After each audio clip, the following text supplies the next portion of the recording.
Here we have a molecular formula of a pretty simple molecule. So this molecule that I've drawn here, this is C3H8, and that's just from counting up the number of carbon atoms that I have and the number of hydrogen atoms that I have. But there are simpler ways to draw molecular formulas than what we have right here. And so the way that I want to show you now is what we call a skeletal formula. And skeletal formulas are going to be much simpler. They're going to be reduced down a lot, so you're not going to see all of the detail on them that you see in this picture that I just drew for you. So when we draw skeletal formulas, first kind of rule that goes along with this is that every point, or you could say corner, and end represents a carbon atom. For example, if we draw something like this, at first glance, this just looks like a V. But if we look at the first rule that I wrote over here, every point or corner or end is going to represent a carbon atom. So on this end, even though it's not drawn in, that will represent a carbon. Same thing over on this end, same thing on this end, little point or corner up here at the top. So that's what that first rule means, is that all of those little junctions, points, corners, ends, where we don't see another letter written, that's going to be a carbon atom. Now the second rule is going to be that every carbon atom is going to make 4 bonds. Or another way to say this, every carbon atom will have 4 lines coming off of it. Now this isn't really something that's specific to skeletal formulas, because this is something that is always the case with carbon, because carbon has a valence shell that contains 4 unpaired electrons. So whenever carbon is involved in making covalent bonds, it does want to find a partner for each one of those unpaired electrons. So that means that we're always going to have 4 bonds or 4 lines coming off of a carbon atom. Now, the third part of all of this is that the lines, and this is speaking of those 4 lines coming off the carbon, so the lines that we don't see, those are going to represent, let's represent hydrogen atoms. Okay, so if we look at what this is going to look like. If you look at this carbon right here on the end, we can see 1 line so far coming off of it. But according to this rule over here, there should be 4 lines coming off. So since we don't see 4, we fill in the other 3 to represent hydrogen atoms. Okay, so if we draw those in like that, we can see that now we do actually have 4 lines coming off of the carbon.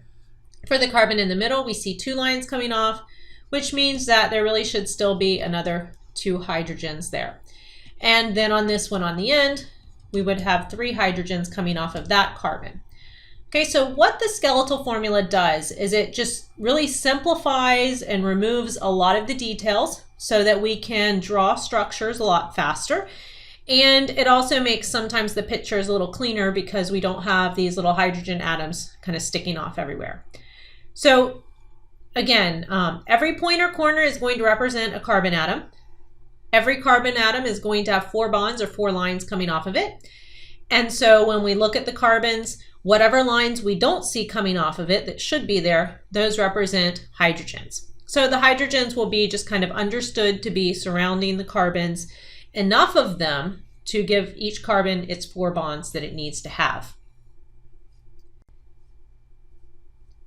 Now, if we look at a few examples of all of this, just for practice purposes. So if we had something like this, we would want to be able to identify, first of all, how many carbons are in this molecule. So this is a skeletal formula. Easiest way to do this, especially if you're just getting started looking at all of this, is just go in there and write a carbon on top of each one of the corners. And this should help us to visualize how many carbons we actually have. So in this case, it does have 7 carbons. We can see those and count them up. We would also want to be able to determine how many hydrogens each one of those carbons would have off of it. Now I'm not going to draw all the details in here, but this one would have 2 because that would give it 4 bonds. This one would have 2 hydrogens coming off of it. This one would have 2, this one would have 2. Now this one right here is only going to have 1 because it already has 3 bonds that it's forming. This one up here would have 2, and then this one on the end would actually have 3. So if you wanted to fill in all the details, you could write the H's at the end of each one of these little lines that I've made. But as you can see, that does end up giving you a much messier picture. And so again, a lot of times those are left off.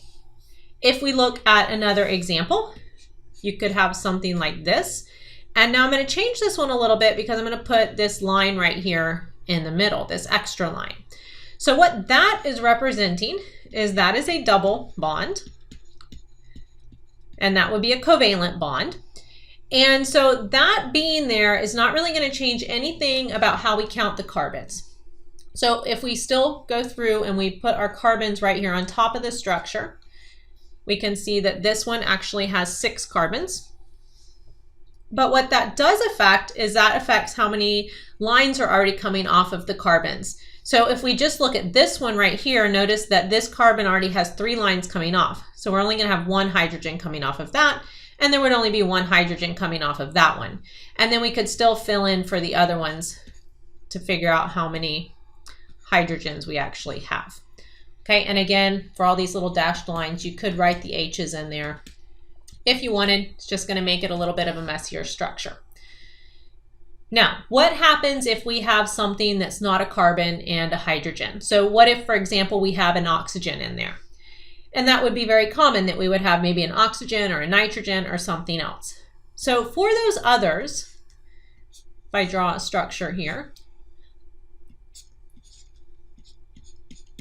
okay, for this one, so if that's my structure, if you do happen to have something that is not a carbon or a hydrogen, you're going to see the atom symbol written in there. So notice in this molecule, I actually have 2 oxygens there. So again, if we wanted to count up the carbons, we would write the carbons, get this in red here, we would write the carbons anywhere that we don't have another atom already shown. So this molecule is only going to have 4 carbons. We could still go through and we could label for the hydrogens off of the carbons. This one would just have 1.